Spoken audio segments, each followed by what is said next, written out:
Hello everyone, कैसे हो सभी दोस्तों। बात करने वाले हैं अग्निवीर के एग्ज़ाम को लेके, जो 22 अप्रैल से स्टार्ट हो रहे हैं, 30 अप्रैल तक चलेंगे, जिसमें 22 से 29 तक जीडी के होना है और 30 को टेक्निकल और ट्रेडमैन के होना है। तो भाइयों, सबसे पहले ये ध्यान रखना होगा कि अब से आपके पास 4 से 5 दिन बचे हैं ओनली, ठीक है। उससे कम ही मानो, क्योंकि ये है कि थोड़ा रेस्ट भी लेना है। तो अब आगे की रणनीति क्या होनी चाहिए स्टडी में, देखिए सबसे पहले तो बात ये है कि सभी भाइयों का रिवीजन लगभग हो चुका होगा। जिसका भी अभी थोड़ा सा बचा है तो वो उनका 1 से 2 दिन में हो जाएगा। तो अब सबसे पहली बात ये है कि प्रेशर माइंड में आ रहा होगा कि मतलब ऐसा फील हो रहा होगा कि यार हमारा एग्ज़ाम आ गया है, तो मतलब ऐसा लग रहा होगा कि हमें कुछ मतलब नहीं पता है। जैसे कि अभी पढ़ाई की है तो उस पर डाउट हो रहा होगा कि क्या ये हमें आ रहा है या नहीं आ रहा है।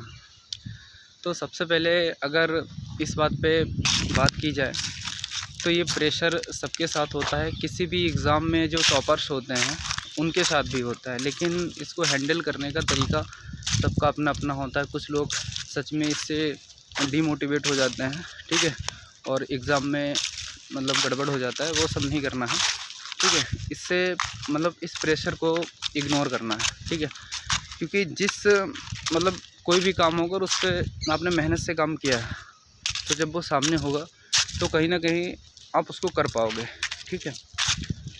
तो अब आगे की रणनीति ये होनी चाहिए कि आपको सबसे पहले आपका जितना रिवीजन है वो आपको ख़त्म करना है जल्द से जल्द।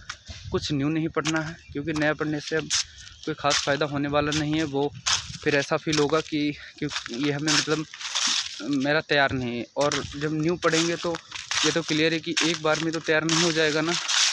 तो इसीलिए करना ये है कि न्यू तो नहीं पढ़ना है कुछ भी, जो भी है अपना रिवीजन करो और आराम से एग्ज़ाम से 1 दिन पहले अपना रिलैक्स लेना है, आराम करना है, ठीक है। फिर एग्ज़ाम के लिए नहीं करना है। सबसे मेन टॉपिक क्या है, देखिए बच्चों का ये अब माइंड में आ रहा होगा कि यार अब मॉक लगाएं या ना लगाएं।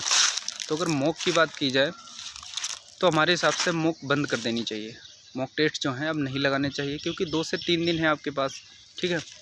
तो इसमें अगर कोई भी मॉक टेस्ट में अगर धोखे से भी स्कोर कम चला गया तो आप डिमोटिवेट हो सकते हैं। इसलिए मॉक टेस्ट को बिल्कुल बंद कर दें और अच्छे से अपना रिवीजन करके, ठीक है, पढ़ाई को मतलब जो है बंद कर दें अपनी मतलब 1 से 2 दिन पहले, जैसा कि अभी बताया हमने। अब मॉक टेस्ट बिल्कुल ना लगाएं, क्योंकि अगर धोखे से भी स्कोर कम गया तो डीमोटिवेट हो जाओगे, ठीक है। इसलिए अभी तक जो भी मॉक टेस्ट दिए हैं, जो भी प्रैक्टिस की है, वो इतनी काफ़ी है। और किसी भी एग्ज़ाम के लिए मॉक टेस्ट बहुत इंपॉर्टेंट होता है, उसका मतलब बहुत ज़्यादा महत्व होता है हमारी पढ़ाई में, क्योंकि उससे सारी प्रैक्टिस हो जाती है कि कितना हमें टाइम लग रहा है, किसमें कितना नहीं लग रहा है, तो वो सब क्लियर हो जाता है उससे। बाकी जो प्रैक्टिस होनी थी अब हो गई है, तो अब आराम से अपना जो रिवीजन है वो करके और अपनी स्टडी को ख़त्म करें, रिलैक्स लें, ठीक है, पॉजिटिव थिंक रखें। कोई भी अगर प्रेशर क्रिएट हो माइंड में तो उसे इग्नोर करें, यही सबसे बेहतर है एग्ज़ाम के टाइम, ठीक है। ठीक है दोस्तों, मिलते हैं नेक्स्ट वीडियो में। अगर वीडियो पसंद आया हो तो लाइक एंड शेयर कर देना और चैनल को सब्सक्राइब कर देना, जिससे कि हमारे चैनल के थ्रू दी जाने वाली कोई भी जानकारी सबसे पहले आपके पास पहुंच सके।